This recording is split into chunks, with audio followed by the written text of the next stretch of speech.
Please, please notify us when everybody's in, Lydia. Hi, everyone.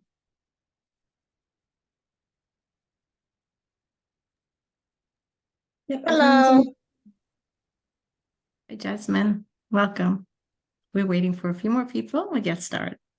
Yep, everyone's in. Oh, so yeah, more people are kind of trickling in, I think. So I'll keep admitting them as they come in. Okay.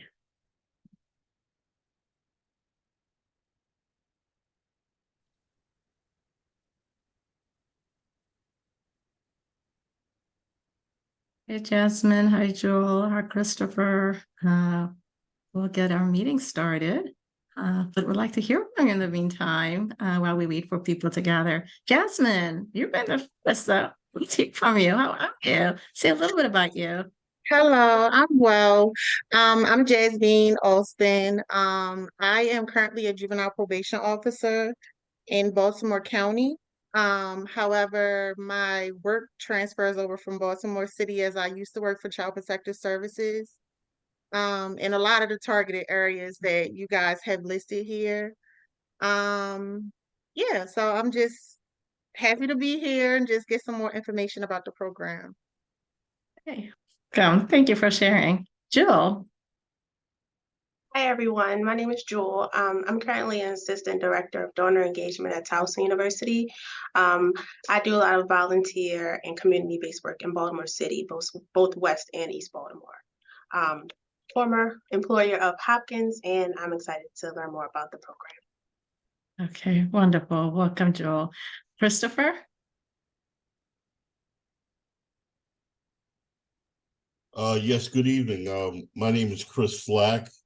I currently serve in two roles. I'm a grants coordinator at Helping Up Mission in East Baltimore, where we work with men in recovery and ladies as well. So I write grants and help bring in the funding for that.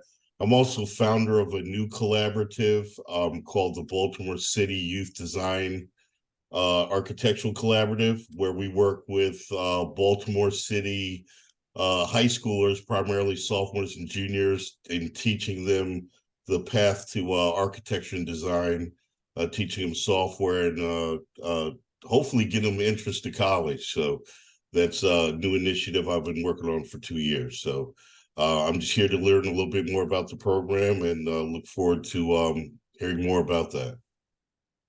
Wow, you're all doing such phenomenal work. It's great to have you. And we will go ahead and get started in the interest of time and knowing that others will be joining us. My name is Rukat Nafu.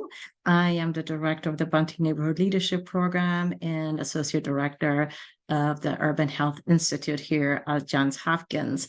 So I welcome you all, and it's a pleasure to see you. And just a little bit about the BNLP. It was founded in 2016 and with funding from the Bunting Family Foundation and also Johns Hopkins. And to this day, that continues to be the case. And so we're so delighted that we continue to secure funding to make this fellowship happen. This is a really intensive fellowship program, and you'll hear more about that in just a few minutes. But if you are an emerging leader and interested in further honing your skills and knowledge and network to serve the community better, then this is the best place to be at the Bunting Neighborhood Leadership Foundation program. Through this program, you will have lots of benefits, access to phenomenal training by exceptional instructors who are not only providing the training, but also the mentoring and access to them. Mentoring to build leadership capacity, technical assistance from staff and instructors and mentors, interesting field trips, resources, various books and other reading materials that would be awesome, access to all of the instructors' PowerPoint presentations, and expansion of your social network, and dedicated protect the time to develop your leadership skills and knowledge. So we're going to hear more about all these aspects, but this is, I want to stress, a very intensive leadership training program. One of the most, actually, I think it's the most intensive leadership program. We meet frequently, and we will share that as well. So the agenda for today's discussion, after this brief introduction, is that we will have a panel discussion. All three panelists are graduates of the Bunting Neighborhood Leadership Program. So you will hear firsthand from them in terms of what were the opportunities, the challenges, and the impact of the program in their lives. And it will be facilitated or moderated by one of our fabulous BNLP graduates. There will be time for question and answers. So if you have questions throughout the session, make a note of your questions, and we will discuss them. If you have questions from looking at the application, we will address them. But please rest assured that this is not going to be the last time when you will hear from us. There will be 2 more info sessions. You're free to join as many info sessions as you like, and send us your questions throughout the time period from now until the applications are due via email. So we want to support you, and we want you. We want you to be part of the BNLP family. So without further ado, I'm going to turn it over to our fabulous moderator, Daryl. Thank you so much, Repka. And good evening, everyone. Thank you so much for that introduction, for that opening. As Repka stated, I'm a past BNLP fellow, class of 2021, Daryl Perry, and I'm joined here today by 2 other fellows from past cohorts. Actually, one of my fellow cohort members, and actually a current fellow, which I think is pretty awesome that we have Russell here as he's currently going through the program to give you some different context and insight around the program. As Repka stated, it's very intentional, it's very purposeful, and we're going to really do a deep dive into, all the various components as well. But we'll start with introductions of myself and the panelists so we can proceed forward with this evening's agenda. Once again, my name is Daryl Perry. I am a community school facilitator with Baltimore County Public Schools, previously Baltimore City Public Schools, and I'm a recruitment and branding ambassador currently for the Urban Health Institute of Johns Hopkins, specifically with the Bunting Neighborhood Leadership Program. Hello, folks. My name is Laquita Chansey. I am a Bunting Fellow from both 2020 when COVID happened and we ended after a third of the program, in 2021 where I participated with Daryl. I'm the founder and director of Small to More Homes, and we build micro shelters and tiny homes for folks who are unhoused. Hello, everyone. My name is Russell Bunn. I'm currently a Bunting Fellow for the current cohort for 2023. I am the co-founder for Aiden Community Excellence Club, ACE Club in short. I'm a board member for a few other entities and organizations as well. I'm a social entrepreneur, as we spoke about today, actually in our cohort today. That's one of my new titles that I'm embodying as well. My 9 to 5, similar to Daryl, I am a community site specialist for Baltimore City Schools as well.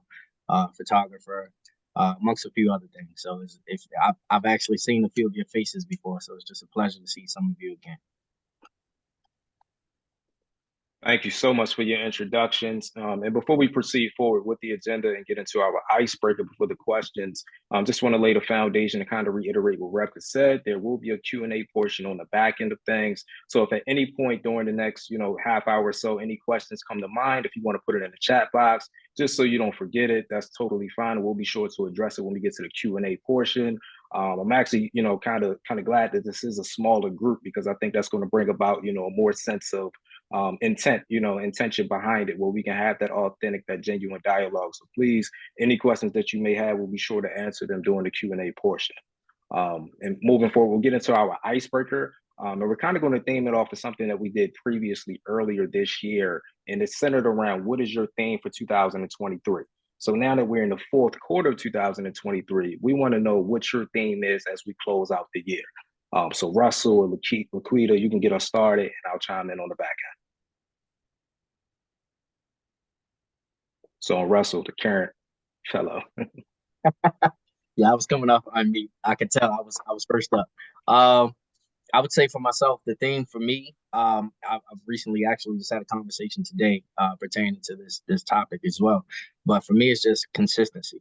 The thing for me is being consistent, and even if that's stepping in the realms of uncomfortable settings, just kind of stepping out of my comfort zone and being consistent with who I am and what my passions are and where my goals are. So I think for me, it's more so consistency in all facets.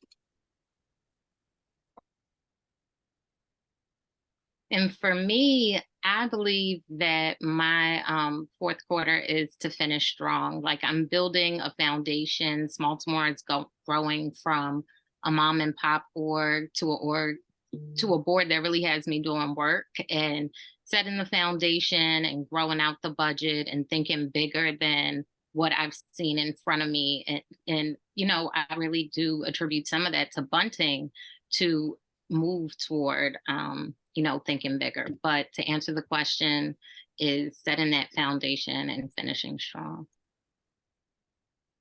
Thank you so much for that. And before I actually chime into what my response to that is, I don't want to skip. We got to give Lydia a chance to introduce herself. Lydia, please introduce yourself. Thank you. My name's Lydia. I am the program administrator for the Bunting Neighborhood Leadership Program. I've actually been with JHU not very long, since August. So I'm thrilled to be here and thrilled to support the incoming 2024 cohort. Thank you so much. And to kind of close us out with my theme for the end of 2023, the word that comes to mind for me is finish. I think a lot of times our momentum, our energy is very, you know, in abundance, like, you know, at the beginning of the year, and it carries us out the first 6 or 8 months. But, you know, sometimes we can become stagnant, you know, sometimes we get fatigued, especially in, you know, our respective lines of work. So that's my key to the end of 2023 is this finish strong, finish intentional, and with purpose. And to our guests, if you have anything you would like to share, please put it in the chat box. We want to hear from you as well. But moving forward to our first question of the evening, to my panelists, why Bunting? What led you to BNLP, and how did you learn about it?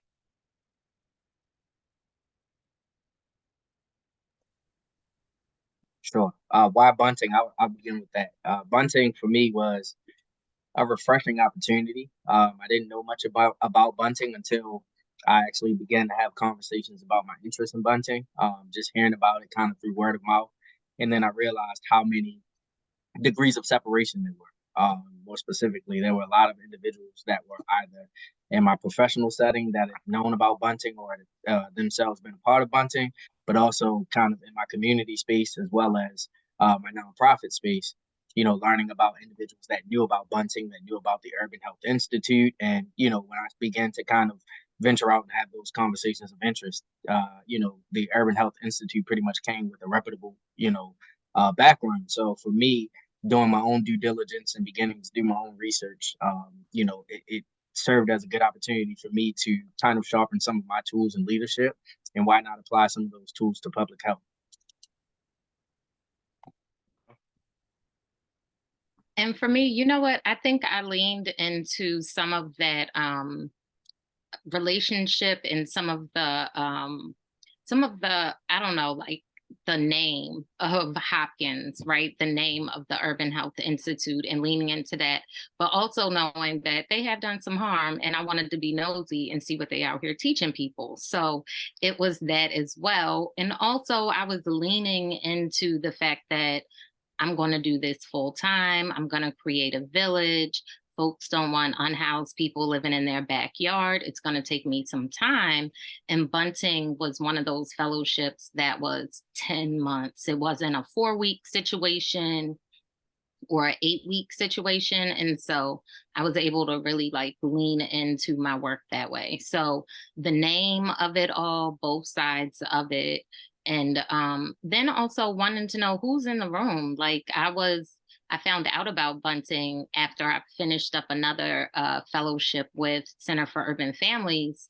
And Rashad Stanton told me about it. He had just participated. He's like, you'd be great for Bunting. I'm like, oh, that's dope. What is a Bunting? And so I looked into it. I, you know, did the interview and did all the things. And so here we are. So listening to what other people are saying and wanting to see for myself.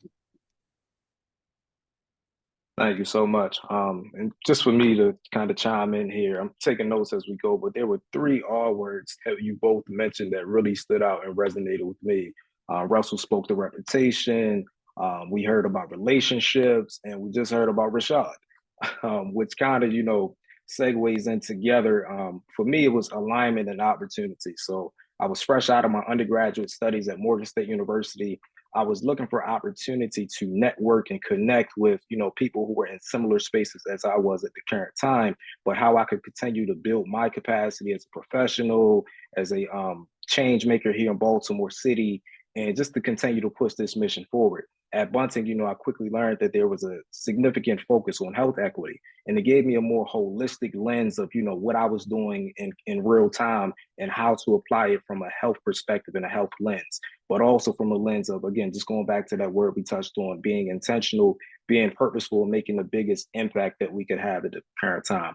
I know one thing I had to kind of get over with, I was very sold on like the big wins. Someone once told me you have to be okay with the small wins sometimes because it's the little things that add up in our everyday works.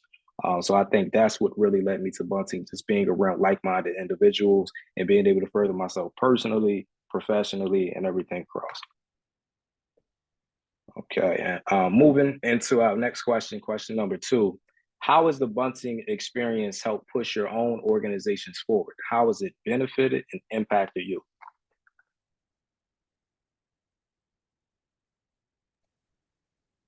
That's fine.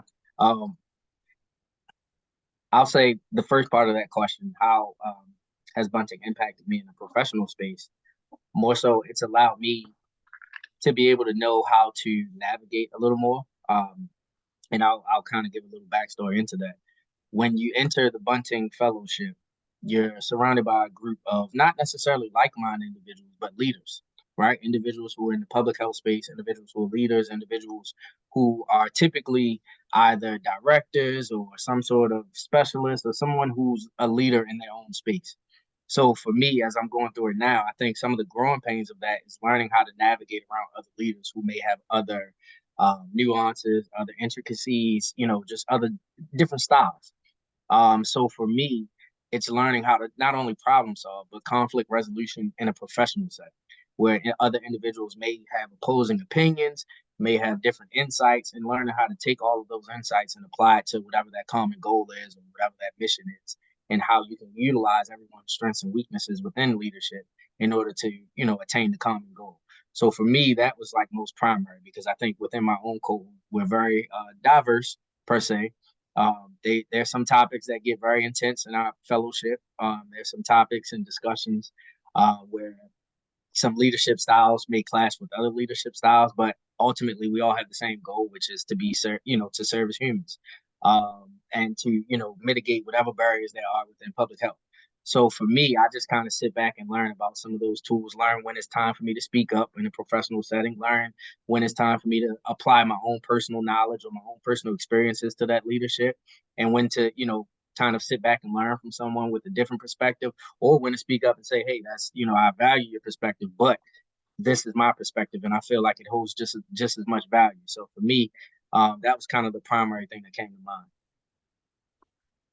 And Russell, something that you just touched on, you mentioned, navigating throughout this journey. And I want to ask you this in particular, as a current fellow, how do you balance, your full-time work, your family obligations, and then the time commitment that BNLP requires? I pray. That's just, my personal preference. I believe in higher power, but I pray. I'm joking, but I'm serious at the same time. But more so, it's time management. I think the BNLP fellowship is definitely, especially as it applies to my fellowship group alone. There have been some challenges. There have been some obstacles that we've overcome, but there have also been some challenges even dealing with our time management. As I said, we're all leaders. We all have a lot of responsibilities, as individuals who are directors and founders and CEOs of their own companies in their own right. So, they're getting calls and things of that nature. So it's different times, and just knowing how to prioritize your time, knowing how to have proper time management, and knowing that when you're in that space, you need to be as engaged as possible. as interactive as possible, even if that's not talking, but just simple nonverbal communication, nonverbal forms of communication, and just being receptive to whatever information is being disseminated. Thank you. Daryl, can you repeat the question? Yeah, absolutely. How has the Bunting experience helped push your own or your organization's mission forward? How has it benefited and impacted you? Oh, I mean, well, first off, Hopkins gave us some money to run Project Healthy Communities because, I mean, the work is going to be done regardless, right? So being able to back it with funding and being able to be supported through Bunting, that was pretty dope. I've participated in several different events with Repka and been in speaking role and panelists, which is something that, like you said, most of us are servant leaders. So we're able to function in those spaces. But the difference is these folks got the bag. I can show up and get paid $150 for 30 to, an hour of my time, or I can stay for the whole event, which is probably what I'm going to do because I'm there for community anyway. But the idea that, this is a capitalistic society, and if we don't participate, y'all gonna be living on the little tiny homes that I'm building or the tents that we see in Baltimore. So we have to participate in it. And that's kind of what I think about first and foremost. But the impact has been, multiplied. Like I'm able to do events with other folks from previous cohorts. I'm able to network with them and call on them. Dr. Brown, who was one of the mentors, even before Bunting, I was in his book. But after that, being a part of Bunting and then him being a mentor even solidified our relationship. And so he's been keynote speakers at many events that I've been involved in or asked to be a part of. And so, keeping the fabric of that network as strong as possible and knowing that everything I do is for tribe and for community, like it's going to come back around. And so Bunting really helped to put the social determinants of health aspect into the way that I'm looking at my work. Like it was always the barriers of redlining, capitalism, and colonialism, but let's take it a step further and look at how this is impacting people's lives and being able to use that language. So that's the impact of Bunting for me. And I'm glad you spoke on that funding opportunity, along with other opportunities that you mentioned as well, because it really speaks to post-Bunting experience, not just the experience during your cohort experience over those several months. And that's one of the biggest things that I see in hindsight is that while I really appreciated going through the program January to December, I have lasting relationships, lasting connections, things that I have access to just through, word of mouth or knowing the right people and, being able to build on these relationships and collaborate with people who, were either in my cohort or other past Bunting fellows as well. So I think that post experience is huge. I know for myself, what comes to mind as far as the impact that I believe Bunting had on me, like comes from a standpoint of advocacy. I've always considered myself a youth advocate as it pertains to development, advancement, and outreach of building our young people up in the city of Baltimore, but also now being equipped with the necessary tools where I'm in certain spaces, I have a more robust understanding of Baltimore from a historical lens as well. Being born and raised in Baltimore City, I thought going into the program, there was nothing more about Baltimore that you could tell me, that you could teach me. And then we're doing like a historical deep dive on, the community displacement over the years, how that impacted the school system, years later, which I'm working in. And I'm seeing on a daily basis the impact that certain things 20 plus years ago has on our climate, has on our school system today. So I think it really equips you with that more holistic perspective on things that you may already have some expertise in. It kind of just brings it more full circle. So that's the impact that Bunting has had on me and that it continues to have as well. Because I believe myself, I'm an everyday learner. So I'm still learning as we go on also. Okay. And to wrap up with our final question for our panelists before we transition into our Q&A portion, what advice or insight would you give someone who's interested in applying for BNLP? So first and foremost, the advice that I would give is just to, well, it's actually two-part, and that's why I paused. But the first thing is trusting yourself. I say that because, I've spoken to several individuals who either I've attempted to, alert about the program, where I've tried to give information, from an ambassador standpoint, from somebody who's currently in the program, and just try to see leadership qualities in other individuals that I feel like would be a good fit for the program.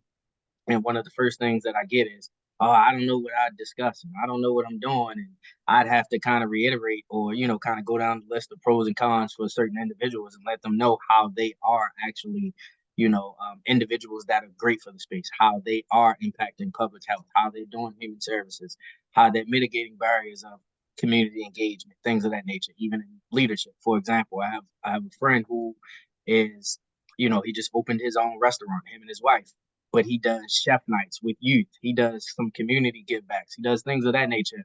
And he was like, oh, I'm a chef. I don't know what I could do. And I literally had to kind of be the bridge for him to be able to see from a different lens of how he's impacting these social determinants, as Laquita talked about. So, I think the primary part for me is just trusting in yourself, understanding that, and learning what it is to actually be an ambassador for public health, or someone who is in the field of human services, and actually doing the work of community engagement, or impacting their communities as a whole. I should just say that as a conglomerate.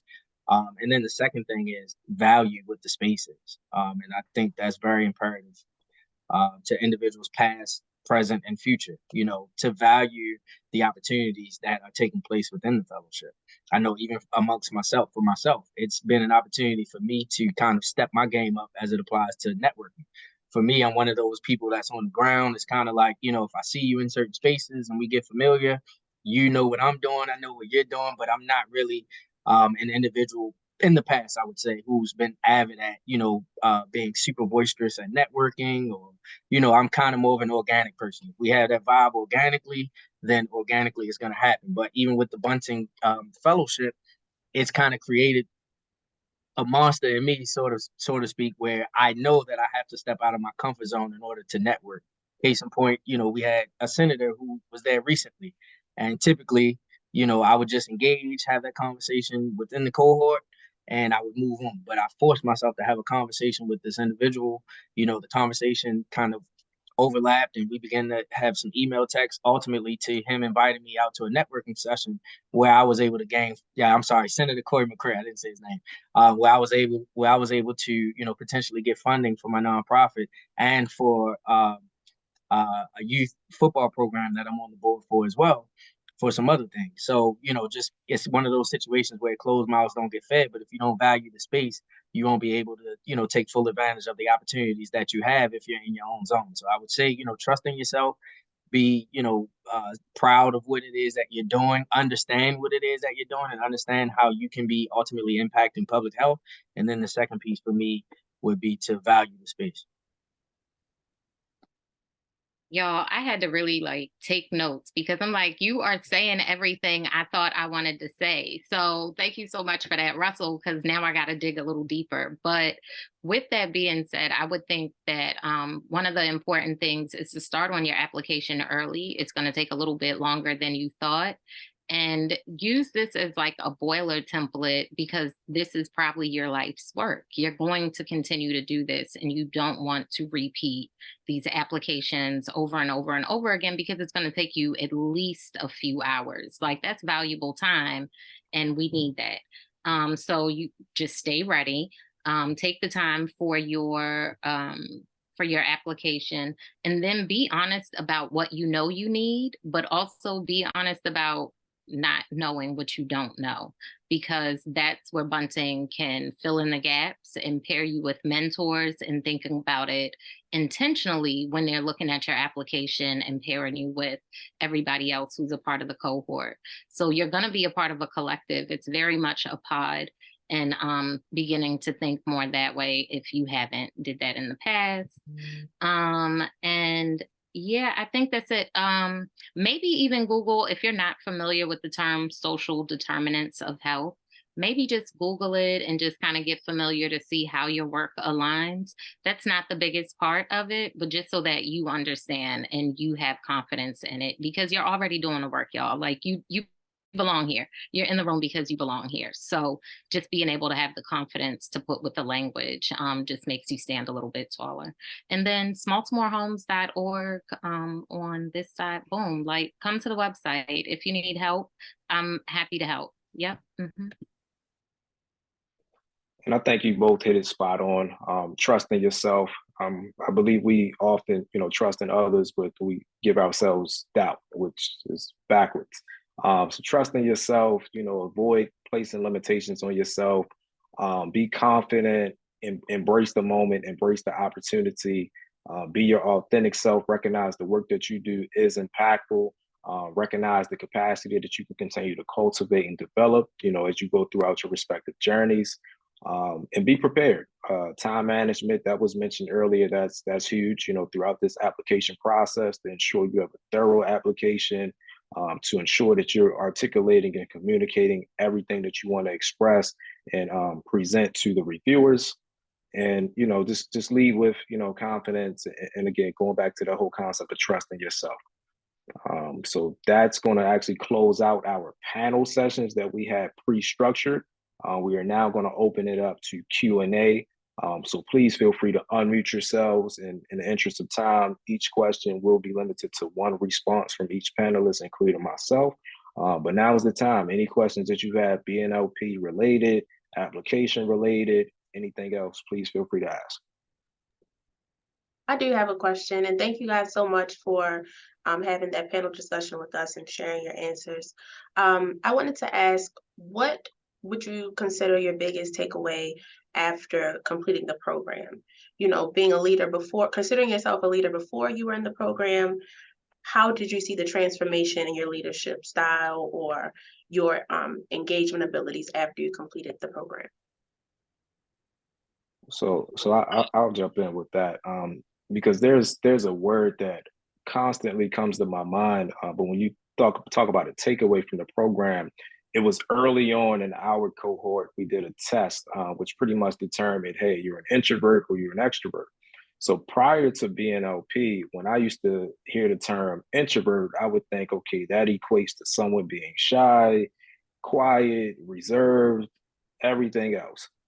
BNLP, when we did a deep dive on what that actually means, it made me think of it differently.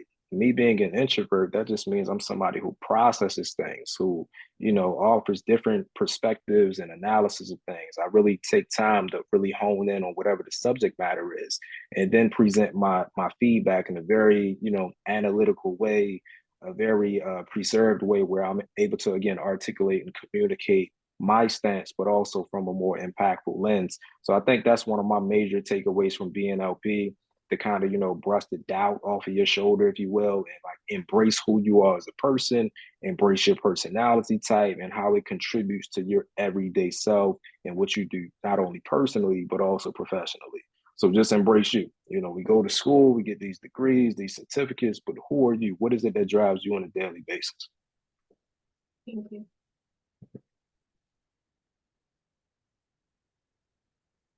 I thought you said one answer per question. Didn't you say that, Daryl? Or no? Yeah, but honestly, we got about 26 minutes, so you feel inclined. Yeah.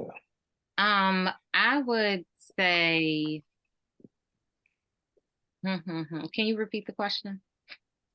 What was your takeaway before the program and after the program concerning your leadership styles or your community engagement perspectives? So a lot of us are natural leaders, and I was already like an event planner, and so I was able to organize people. But in being taught through Reverend Bishop Miles, it really made it make sense how important organizing is and advocacy is, and it really made it stick. In addition to being able to speak to folks about the social determinants of health, because there's always some sort of statistic that you can tie to it that they will understand. So they may not understand that moms aren't coming to these after school meetings because y'all don't provide food and they need to be home cooking food for the family. But they will understand that events that have food are attended 80% better than events that don't have food. And so thinking about that and how you're solving a problem and kind of putting it in plain English for someone who just doesn't get it for whatever reason. Because to us, it's like racism is real, like redlining is real, and we're living it every day. But for some reason, unless we articulate it in this certain way, that it can't be heard. And so Bunting was like the language to help me put it in. And then also, to Daryl's point, like some of the lessons were very like eye-opening and refreshing about myself. So like the self-awareness of it all, recognizing that I'm highly functioning, but I'm also a very anxious person. And that shows up in so many different ways. And it's like, I ain't anxious, she ready. Like, no, sis, you are over prepared and you need to calm down. Like, you're anxious. That's not normal. And being able to address those things in a room full of people that was like, damn, now I understand that as well. And then finally, I'll say my conscious and my unconscious bias, and being able to speak to them and differentiate and be like, yes, I do have a conscious bias against white men because of racism, right? And being okay with using that language and stopping right there and full halt, period. We can move on because now you know that about me, but the conversation must go on because this takes a community to get the work done. So all of those things is how I would answer that question. And I'm glad you mentioned unconscious bias there, just from, that deep dive we did with that particular lesson. Even now, that shows up, speaking for myself, in everyday work. And I'm sure the majority, if not all of us on this call right now, can attest to that, how that shows up in everyday work, whether within yourself or others that you work with. And I think the biggest key there is being aware of it. Like, if you're not aware of it, it's just going to keep happening. You're not going to understand the why behind it. Like, ultimately, you're going to get into whatever the root causes are, again, whatever the subject matter, your particular work that you're dealing with on a day-to-day basis. But awareness is the biggest piece, and being able to recognize those unconscious biases that live, your daily work. Good question. Yeah, I want to thank everybody for their time as well, and their knowledge and information on the program. Two questions that come to mind. What is the time commitment like on a weekly basis? Is there formal meeting times? Are they in the evening? Or I did notice that, like, for instance, I'm full-time employed. So one of the I guess it'd be a 10% give back to, or a 10% gift to my employer for time. Well, the bottom line is, what's the time commitment? And also the thoughts about, is there a curriculum that goes with the program? Is it broken out into like leadership, and then maybe it's information about strategic business planning, things of that nature, technology? What exactly is the curriculum for the program? That's a very good question. Lots of information in that question that you're seeking. So it is a full day of training every other week. So from 9:30 to 4:30, and in between the sessions, there is assignments that will take up to 4 hours. So we're looking at about 18 weeks of training. And we're going to try to build in a break in between modules. So as we transition from one module to another module, we should be able to post soon what our schedule would look like for next year. So we will share that with you. We're confident we will do that soon. So Lydia and I are working on that, and we will post it. In terms of compensation for your employer, it's up to $10,000 that we are submitting for your time. We understand this is a tremendous professional opportunity, very intensive, and we also understand it may not fully compensate your one day every other week away from the office. But that is the best that we can offer. At least you do not have to pay for this training, but we will compensate to some extent for your time.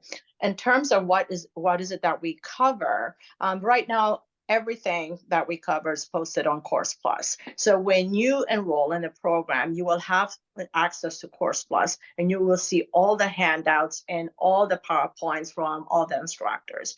The core areas is that we start with orientation to leadership, a module on knowing thyself, building relationships. It's about organizing and coalition building, and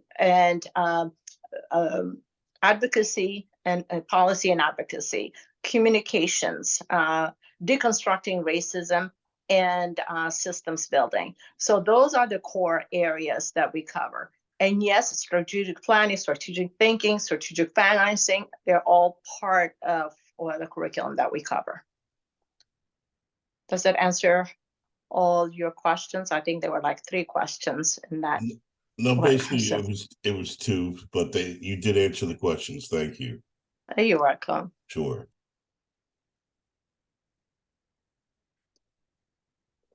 Any other questions come to mind?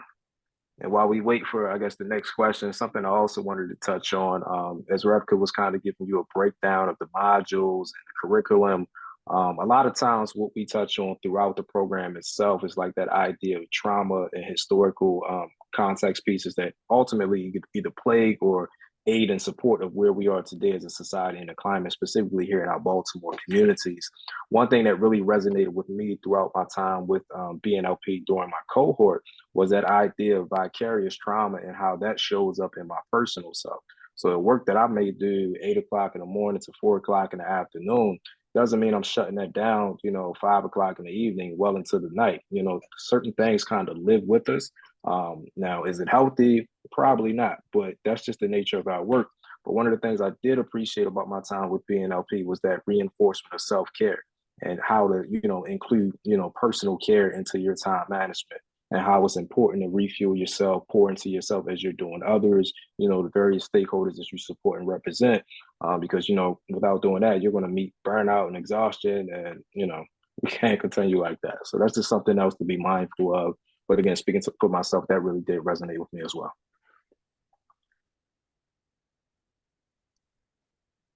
Do we have any other questions? Anything BNLP related? We touched on the time commitment, time management aspect, the various curriculum components, our key takeaways. Or to our panelists, do we have anything that we would like to share? Anything that may have came to mind?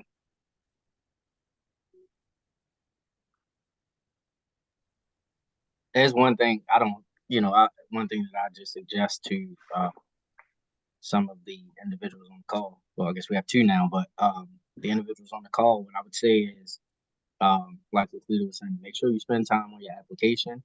That video is going to be more difficult than you think. Cheap plug, my son does video, so if you need help with your video, let me know. I've started his small business in media, so he's doing a few things in media, so that way he won't keep coming out of my pockets. So I'm trying to teach him empowerment and leadership, so that's coming back full circle from BNLP as well. But also with that, I think one of the other takeaways that I didn't mention was knowing how to properly delegate. And what I say, the reason I'm saying that is because not even within the application portion, but also, if there's other things within your business, other things within your passion that, a lot of us are so passionate about doing, and we're so prideful. And a lot of times we tend to burn out because we don't trust other people to handle things the way that we are accustomed to handling them, or, knowing different styles and things of that nature. It's a lot of turnaround in human services. It may be some individuals where you say, okay, they're taking too long, I'll just do it myself. So even with, just within your business, within the cohort itself, working within groups, knowing how to properly delegate, and even within the application. I know for myself, I'm a photographer, but I don't do video too well. My son actually does video. He enjoys it a lot. He's a TikToker, and, we brought him a camera last year, and he's actually started to do some things separately where he was getting paid. So I was like, I'm going to employ you to do my video for me. And that's a way of delegation. So I'm saying that I was joking, but I'm being serious at the same time. I'm saying that as a way of showcasing how, you can take some of your strengths and apply them, but also know when to delegate when there's some areas of improvement. I don't want to say weakness, but just areas of improvement, knowing who around you may have some of those strengths and how you can apply that to whatever your mission is. In this case, it may be application. And, and that could be a microcosm for whatever it is that you're doing in the future. That could be, for your 9 to 5 or for your employment. That could be for your own personal business and your own endeavor. So I just wanted to get that out there as well. Just to follow up on that, Oh, go ahead, Russell, I think sometimes, like when you mentioned delegate, that kind of gets confused as deflection. Delegating isn't at the expense of accountability. So it's still ownership in that, but it's from that strategic lens, it's from that comprehensive lens of understanding whatever the task may be at hand. Again, whether this pertains to your personal life, your professional life, whatever the subject matter may be, there's still ownership, there's still accountability in delegating as well. And I wanted to mention the wellness walk that has been funded by the lovely Bunting family. It is first and third Sundays at Lake Montebello. So pull up, again, if you need help with your application or anything. And then we're also doing a senior symposium. I believe Repka will be at that event as well. I'm doing some testing or screening of sorts, but either way, like you can make connections within your cohort or outside of your cohort. And with that being said, Russell, we need a photographer and a videographer. What are you doing on October 21st from 10 a.m. to 3 p.m.? You got my email. All right. Email, but I know I'll be praying because I'm trying to utilize this time management effectively. So I do not have an answer, but I can definitely get back to you as soon as possible. I learned that from Bunting as well.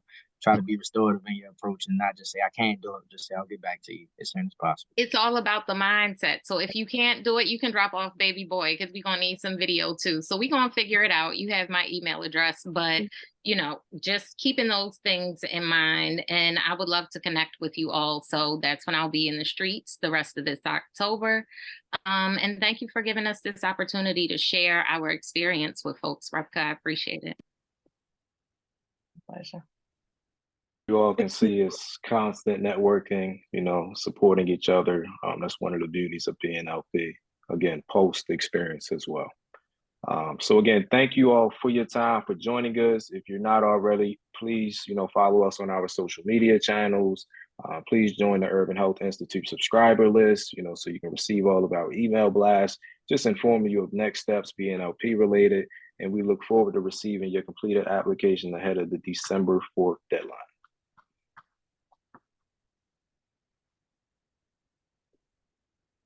Any closing remarks from anyone else? Well, thank you, everybody. Thank you all. And so this has been really great discussion. And again, if you have any questions, then never hesitate to contact us. Their email contact is in our application. And no question is silly or simple, and you can never think that you've asked too many questions. So please reach out to us as often as you like. And thank you. And we look forward to receiving your application. Have a good evening, everyone.